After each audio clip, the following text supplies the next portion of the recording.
farinta saddexaad waxa weeye maanta golaha wakiiladu wuxuu soo diiday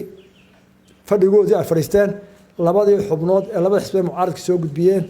oo ay ahayd laga sugaayeen ansixiyaan si loo dhaqaajiyo hawshii komishanka in badan dhibaateedu inuu raagtay golaha wakiiladu waa sharci way madax bannaan yihiin go-aankooda iga xoro sharciyan taa waa arkaynaa waana qabanayna wixii ay soo saareen ma diidanin laakiin waxaa taalla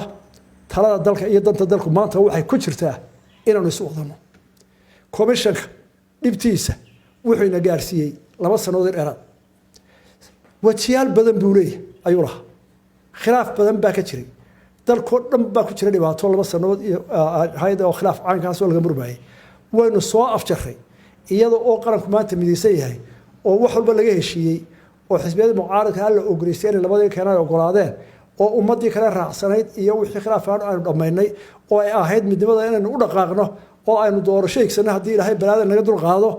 midnimada iyo wada jirka dalkuna ku jireen maanta inaan sixiyaan arrintaasi kama naafri qarankuna kama furi sabab loo soo celiyay nimanka waa saddex go'o oo xar wixii uu gaaray maanta taas way dhacday tala looga noqon qaran ahaan iyo xisbiyaal ahaan iyo xukuumad ahaan iyo wakiilada laftooda talaynu soo noqon oo maxay inoo dareen eegi taana intaasaanu kala yarahay goluhu uu madax bannaan yahay madaxweynuhu sheegay laakiin waxaan u sheegayaa shacbiga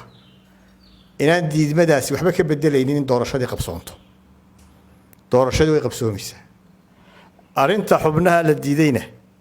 tala la isugu noqonaya axsaabtu tala isugu noqonaysaa xukuumadduna saa madaxweynuhu sheegay way isku noqonaysaa golahana waa la talagelinayaa arrintaana xal doorashadii ku socoto ayaynu insha allahu ka dhalin doonaa sida ugu dhaqsaha badanna arrintaasi way u qabsoomi doontaa haddii eebba idmo laakiin waxaan idiin sheegayaa in arrintaasi waxba ka bedeli mayso dariiqii ay haysatay in doorasho aynu qabanno aad iyo aad baa umahadsantihi tan waxaa inoo timi maanta iyaduna dhacday de horta maanta wax la filaya mehen maanta shacabka reer somaliland adduunka oo dhani iyo shacabka maanta wuxuu heli qartaagayey in labada xubnood la sii daayo oo aynu markaa u diyaar garoono doorasho waxaana aadka kaba weeye qofka xildhibaankii waxa uu accountable u yahay xusbigii soo saaray wuxuu kaloo accountable u yahay constituency soo dooratay halka laga soo doortay MB iska socda adduunka wuxuu doona yeelaa horta lama arag saddex xusbi waxay isku raaceen waa siyaasadii wax weey saddex xusbi waxay ku qasbanaayeen daas ay baas gareeyaan saddexda labada xubnood in waxaan leenahay aqalku ha shaqeeyo ficiltanku ha ka baxa meesha ficiltan wadan laguma wadi karo wadan wax lagu wadi karaa issues maxaa fiican maxaa qaldan maxaa wanaagsan waxaan leenahay imakana aqalku ha shaqeeyo arrintan way soconaysaa yaan lagu ceebooyin shacabka reer somaliland doorasho u diyaar u yahay